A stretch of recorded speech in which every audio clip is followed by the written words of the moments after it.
As many of us know, the direction of our lives can change in an instant by an event that either brings excitement, joy, and life, or pain, despair, and death. The whole reason we are here today is to remember those we have lost. And if you're like me, you may still question how we can move forward in this thing called grief. Sometimes I still ask myself how I can even get up in the morning. And as we face another Christmas season, I question how I can really celebrate when someone is missing from the table. It was almost 7 years ago when someone left our table. My son Keith spent his 25th year on this earth walking a journey that many others have walked. Diagnosed with non-Hodgkin's lymphoma in the spring of 2010, he spent his last year in and out of the hospital undergoing chemotherapy and radiation treatments. To my knowledge, this was the first time that our family had faced a major cancer diagnosis, so it was very unfamiliar territory for us. Every step of the way, when Keith faced two options, one good, one bad, he always seemed to draw the short straw. His cancer was aggressive, but the doctors encouraged us to believe he was young. Maybe he would be in the 25% who survived. By the fall, Keith was told that his only hope would be a stem cell transplant. There was a possibility that he could use his own bone marrow, so Keith was given more extensive chemo. No matter what, every test indicated the cancer remained. Then there was a new plan, finding a donor. Sadly, his sister was not enough of a match, so we were relegated to waiting. In merely a few months, God answered our prayers. By the end of the year, a donor was found and transplant day was set for February 1st, 2011. Unfortunately, it required the highest doses of chemo Keith had ever received. On January 24th of 2011, Keith entered the hospital again. We had no way of knowing it would be his last time. If there were any negative side effects, Keith copped them. The pain he experienced as the chemotherapy racked his body was like nothing he had ever known. Transplant day came. A day late, on February 2nd, in the middle of a snowstorm that shut down travel in more than half the country. The chemo was still destroying his immune system, and we waited for the new cells to grow. Sadly, his organs couldn't take it. He had formed a GI bleed, and on the morning of February 17th, as his mother returned to his room in the bone marrow transplant unit after a trip down the hall, he went into respiratory distress and landed in the cardiac ICU. I'll spare you the awful details, but at 4:35 the next morning, I watched as my beautiful son left me. In an unexpected moment, his heart stopped.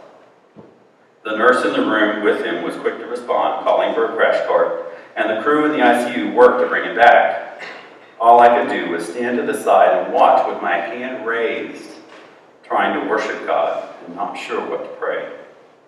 His strong heart was beating again, but he had aspirated blood into his lungs. He was sedated and on a ventilator. 2 days later, after seeing his blood pressure continually drop despite the highest doses of medicine, we made the tough decision along with our daughter-in-law to remove everything. In less than a minute, maybe 15 seconds, he was gone.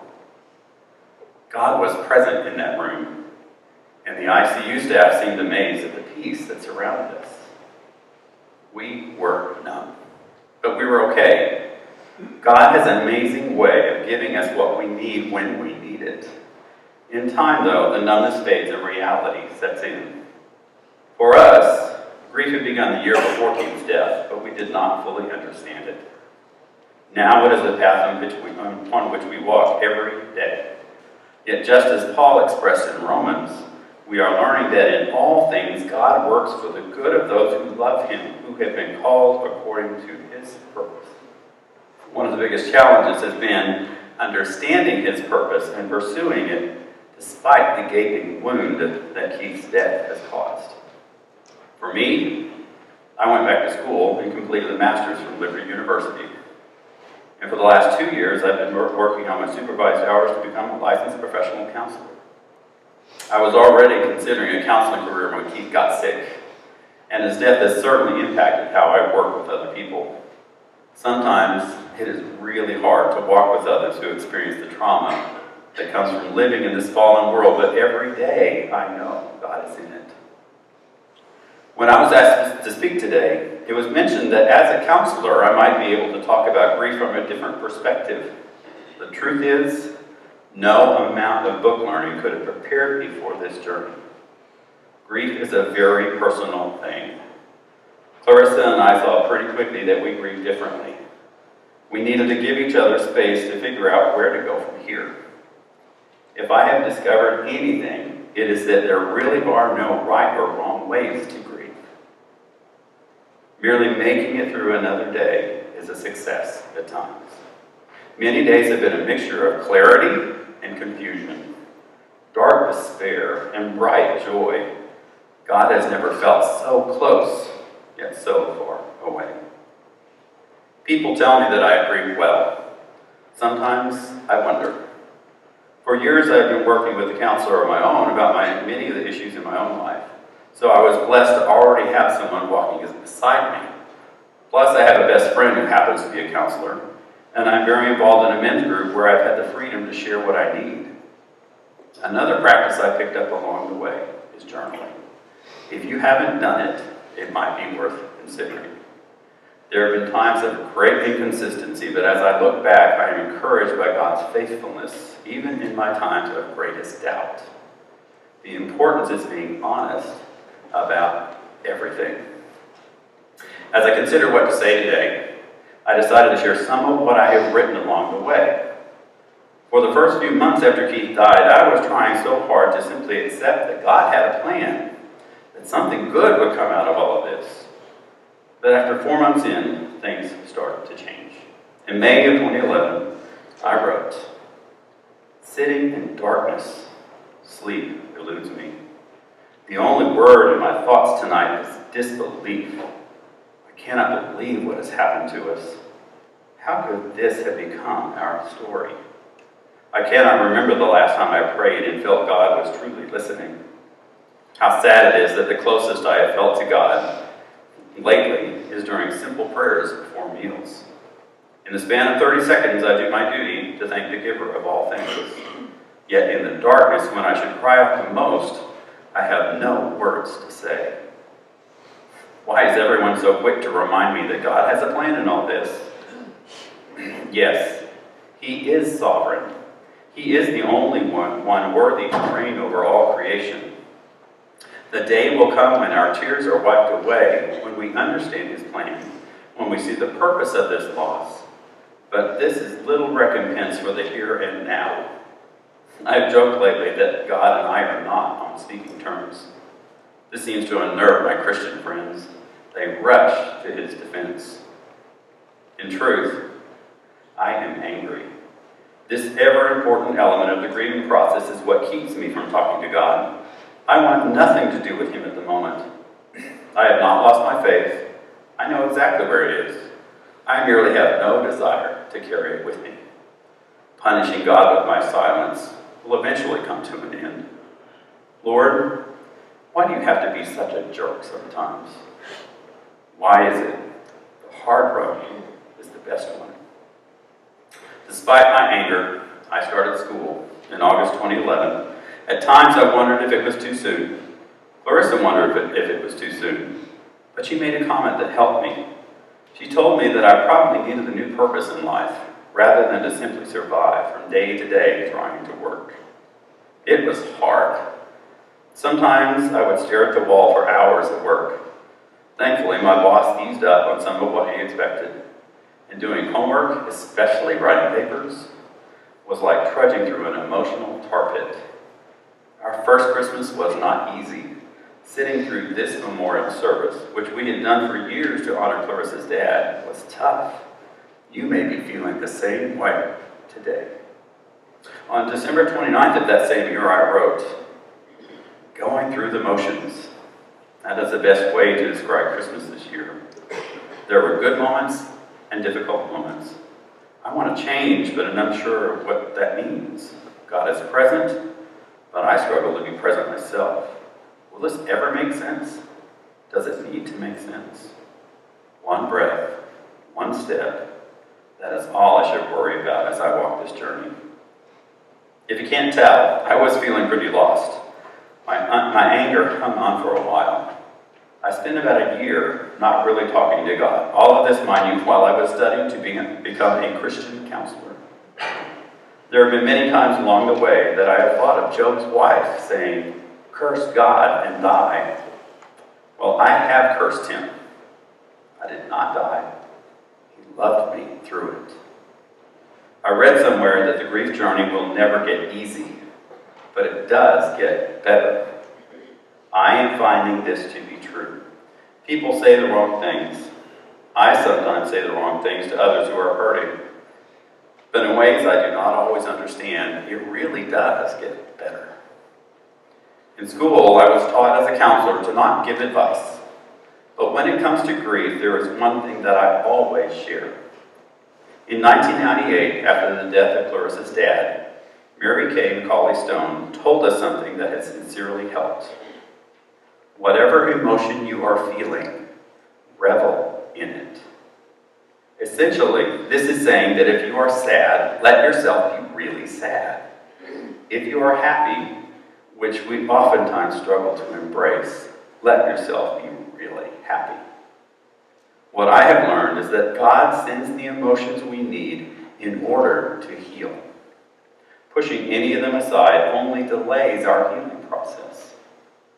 We won't wake up one day and be completely over it.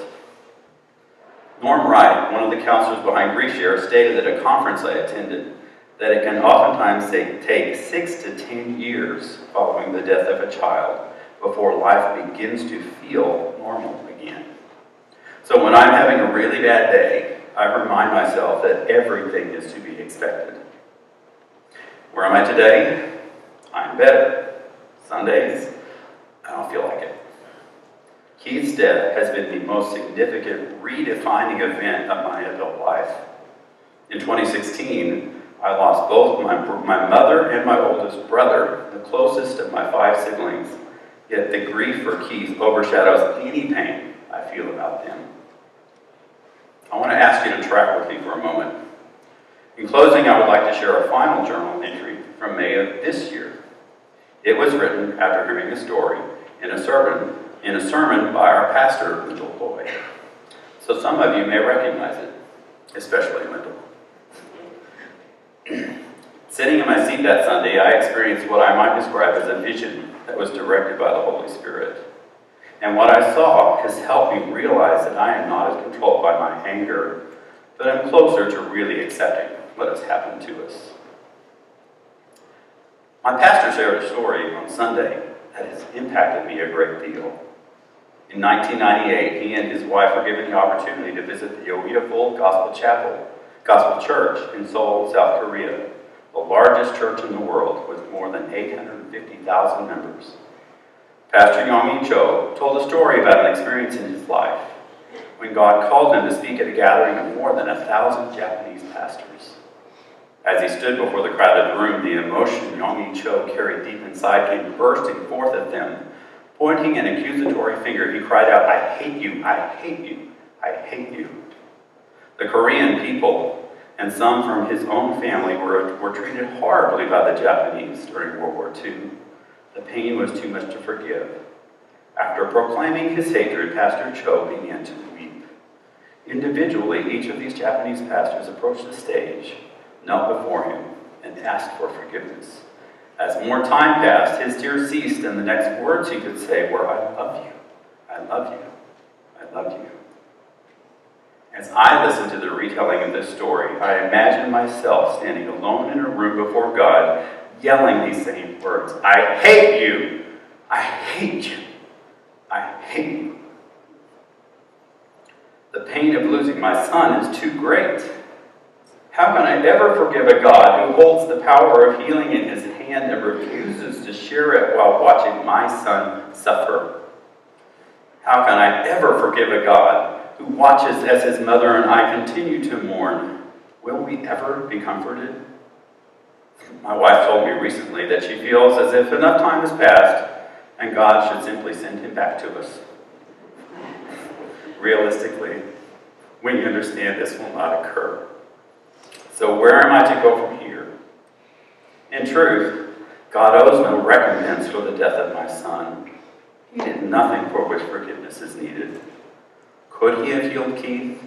Of course. Why did he choose otherwise? We will not fully understand until we see him face to face.